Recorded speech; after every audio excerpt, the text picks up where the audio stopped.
Indeferimento da petição inicial. O que é, como funciona, quais as consequências?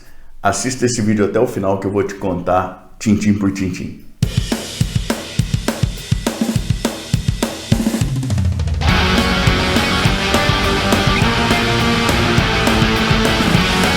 Eu sou o professor Thiago Caversan e compartilho semanalmente, aqui mesmo no canal, vídeos relacionados à teoria e à prática do direito. Como esse vídeo de hoje, em que eu falo sobre o indeferimento da petição inicial. E isso já a partir de vários anos de experiência como advogado e também como professor universitário.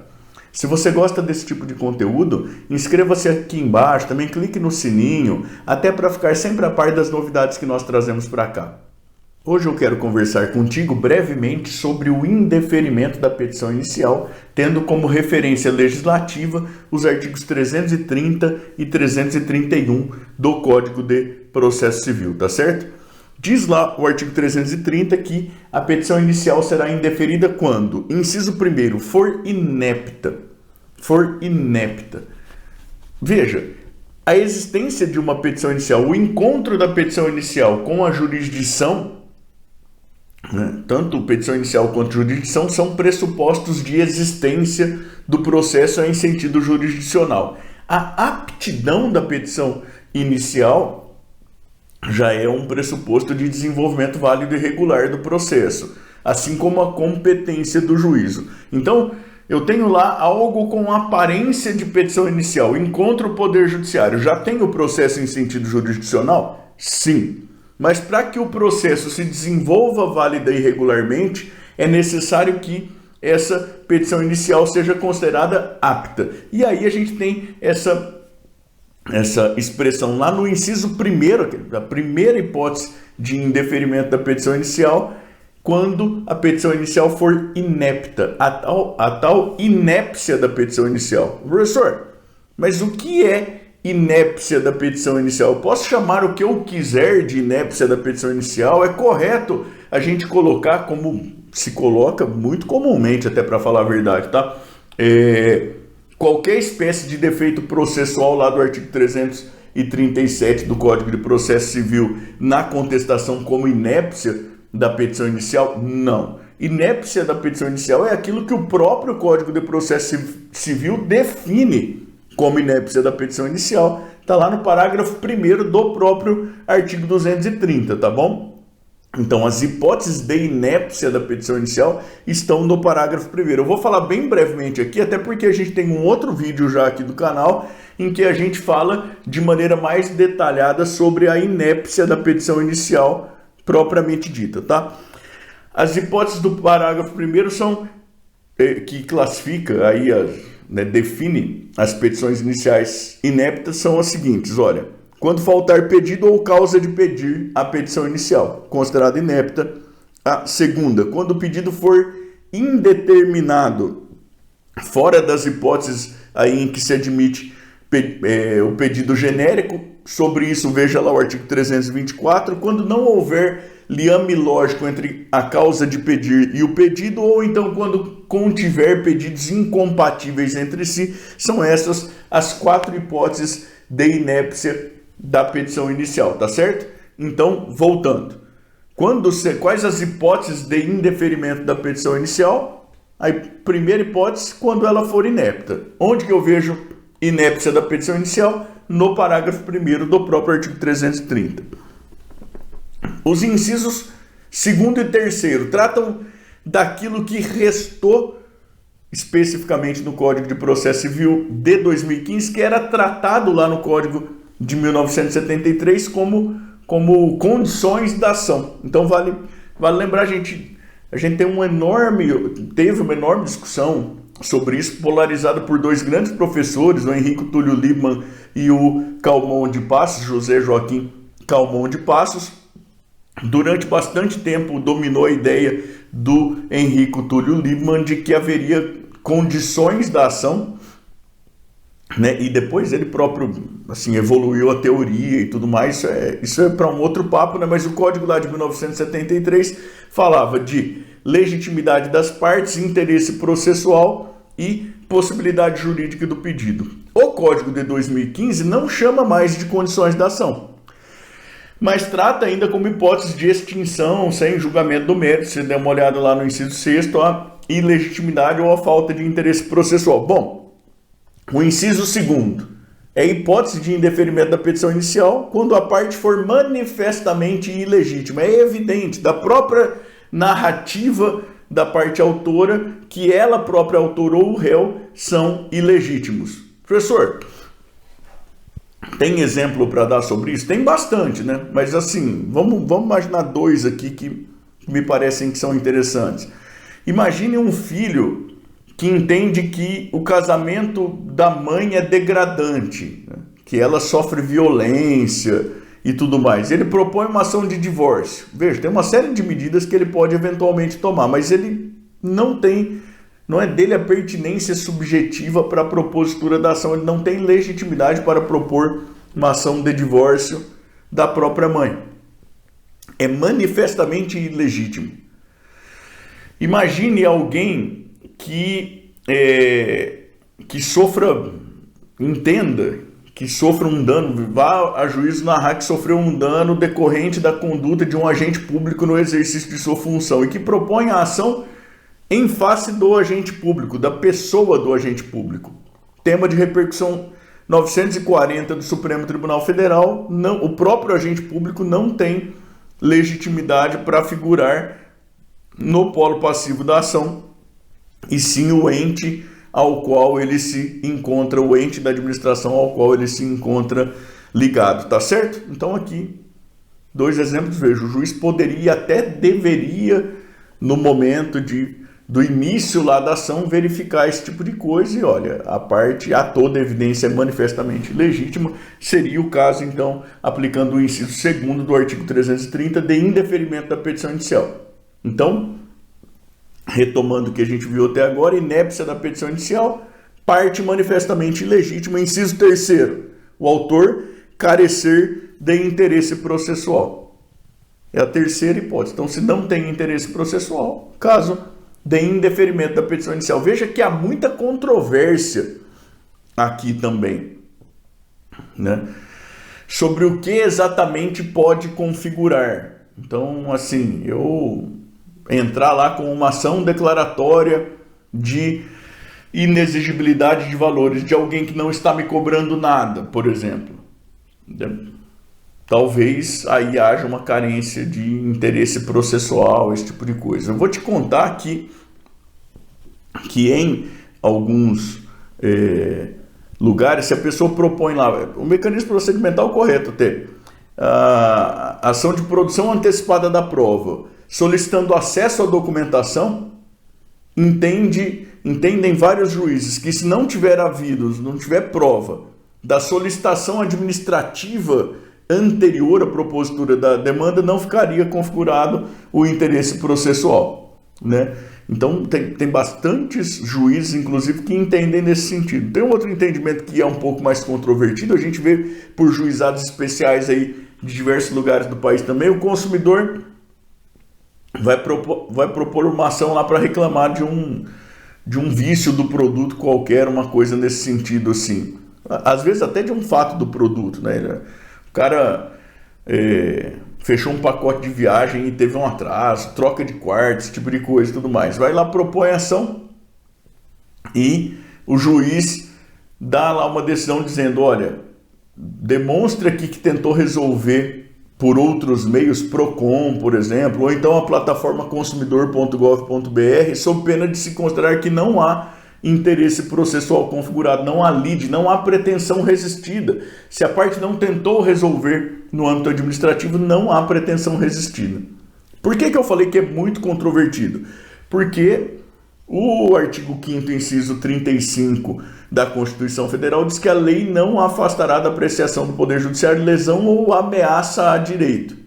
E que, então, não poderia a legislação infraconstitucional criar entraves para acesso à jurisdição, quanto mais não exatamente o texto normativo infraconstitucional, mas interpretações que se traçam sobre esse texto sem uma previsão legal lá muito exata nesse sentido. Não sei se deu para entender mais ou menos, é um tema que é bastante controvertido mesmo, não é exatamente o objeto do vídeo, né?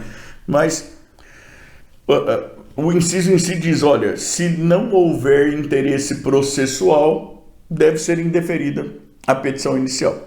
E a quarta e última hipótese, quando não atendidas as prescrições do artigo 106 e do artigo 321. O artigo 106 trata de endereço onde se recebe intimações. Deve constar da petição inicial o endereço onde se recebe intimações. E o artigo 321 é aquele que trata de emendar ou completar a petição inicial. Então, se falta requisito intrínseco da petição inicial, e aí você veja lá o artigo 319, né? Então falta lá, por exemplo, valor da causa, falta qualificação completa das partes, né? E não se requereu as diligências necessárias a apurar as informações faltantes, esse tipo de coisa. É o caso de emendar a petição inicial. Falta documento indispensável à propositura da demanda. A pessoa vai lá e propõe um divórcio de novo, por exemplo, não apresenta certidão atualizada do casamento.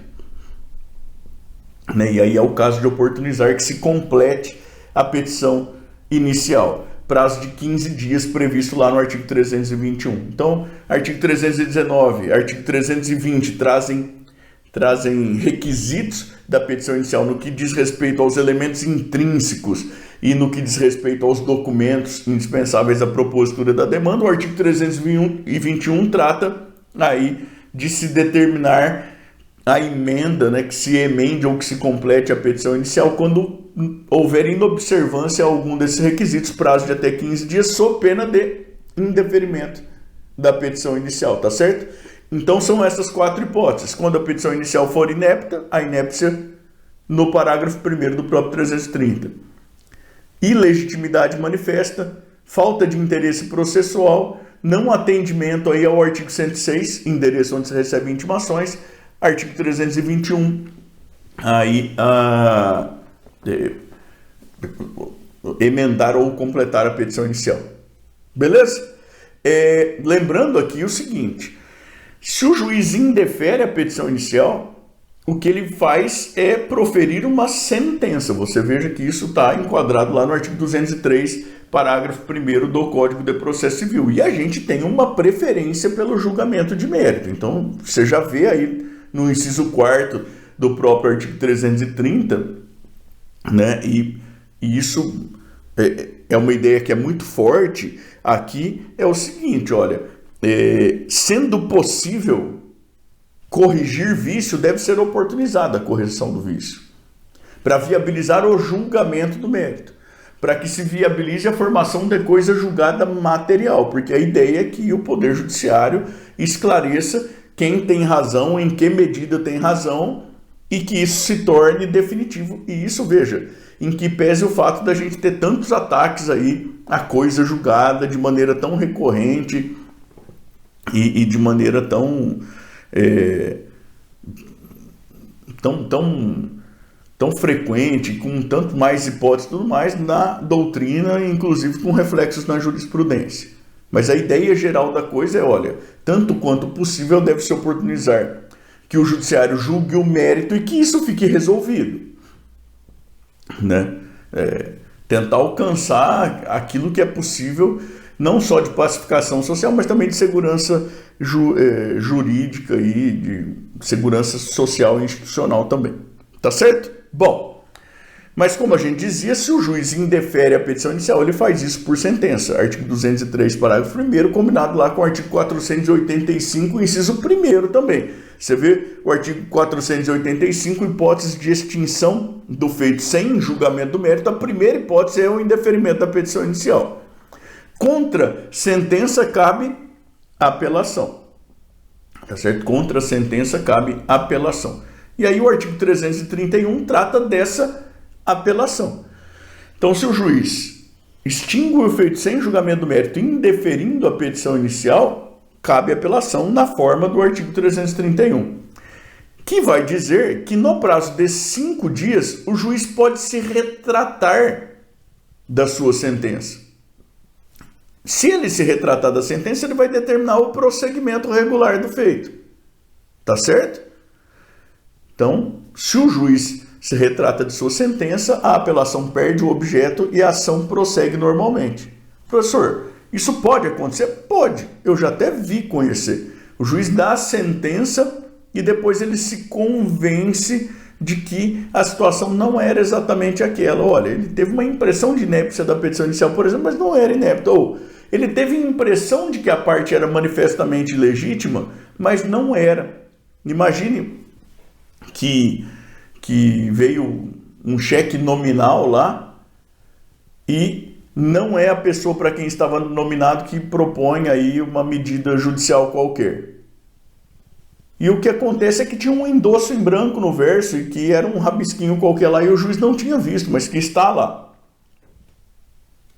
E que isso tem até oportunizado eventualmente a oposição de embargos de declaração, mas que tenha passado despercebido na montanha de embargos de declaração que a gente tem por aí, né?